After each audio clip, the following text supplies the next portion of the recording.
Social media খুললেই আজকাল একটা অদ্ভুত দৃশ্য দেখা যায়। একদল মানুষ যেন ঠিক করে নিয়েছে কারো চরিত্র নিয়ে কাঁদা চোরাচুরি করাই তাদের একমাত্র কাজ। আর সেই লক্ষ্যবস্তু যখন হয় বাংলা সিনেমার একমাত্র গ্লোবাল সুপারস্টার শাকিব খান, তখন তো কথাই নেই। সস্তা জনপ্রিয়তা আর কয়েকটা ভিউয়ের আশায় যারা আজ তার ব্যক্তিগত জীবন নিয়ে নোংরা আলোচনা করছেন, তাদের উদ্দেশ্যে আজকের এই ভিডিও। আজ আমি কোনো দালালি করতে আসিনি। আজ কথা বলবো যুক্তি আর বাস্তবতা দিয়ে আপনাদের মুখে ঝামা বসে দেওয়ার জন্য। আপনারা যারা শাকিব খানকে নিয়ে আজে বাজে কথা বলছেন, আপনারা কি 2000 সালে সেই ছেলেটিকে চেনেন যার চোখে ছিল আকাশ ছোঁয়ার স্বপ্ন আর পকেটে ছিল সামান্য কিছু টাকা?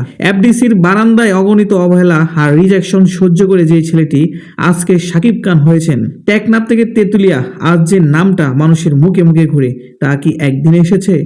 সমালোচনা করা খুব সহজ, কিন্তু টানা 20 বছর একটা ইন্ডাস্ট্রির বোঝা নিজের কাঁধে বয়ে নিয়ে যাওয়া কতটা কঠিন তা কি একবারও ভেবেছেন? ব্যক্তিগত জীবন নিয়ে আপনারা যারা বিচারক সেজে বসেছেন তাদের বলি, শাকিব খান একজন মানুষ, কোনো ফেরেশতা নন।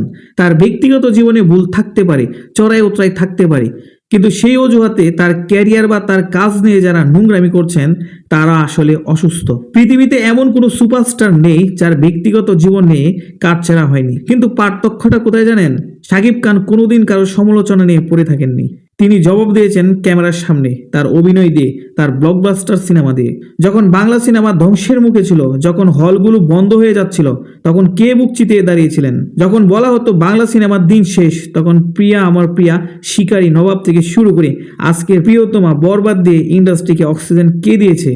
শাকিব খান যদি না থাকতেন, আজ আপনারা যে সোশ্যাল মিডিয়ায় বসে বসে বড় বড় কথা বলছেন, সেই মিডিয়ার আলোচনার মতো কোনো টপিকই থাকতো না। তিনি আজ বিশ্বজুড়ে 40 কোটি বাংলাভাষীর কাছে আমাদের গর্বের নাম। বিদেশের মাটিতে যখন শাকিব খানের সিনেমা হাউসফুল হয়, তখন দেশের সম্মান বাড়ে, আর আপনারা ঘরে বসে বসে সস্তা কুৎসা রটান। যারা বলছেন তিনি অমুক নায়িকার সাথে এটা করেছে ওটা করেছে, আপনাদের কাছে কি কোনো প্রমাণ আছে? নাকি অন্যের ঘর ভাঙা বা অন্যের চরিত্রে কলঙ্ক লেপন করাই আপনাদের কাজ? মনে রাখবেন, হিংসা করে কাউকে নামানো যায় না। শাকিব খান আজ সেই উচ্চতায় পৌঁছে গেছেন যেখানে আপনাদের এই ছোট ছোট ডিল পৌঁছাবে না। তিনি যখন তুফান হয়ে পর্দায় আসেন, তখন আপনাদের সব ষড়যন্ত্র তাসের ঘরের মতো উড়ে যায়। সফলতাকে সম্মান করতে শিখুন, নতুবা ইতিহাস আপনাদের ব্যর্থ সমালোচক হিসেবেই মনে রাখবে। সবশেষে একটা কথাই বলবো, সূর্যের দিকে তাকিয়ে থুতু ফেললে সেটা নিজের গায়ে এসে পড়ে।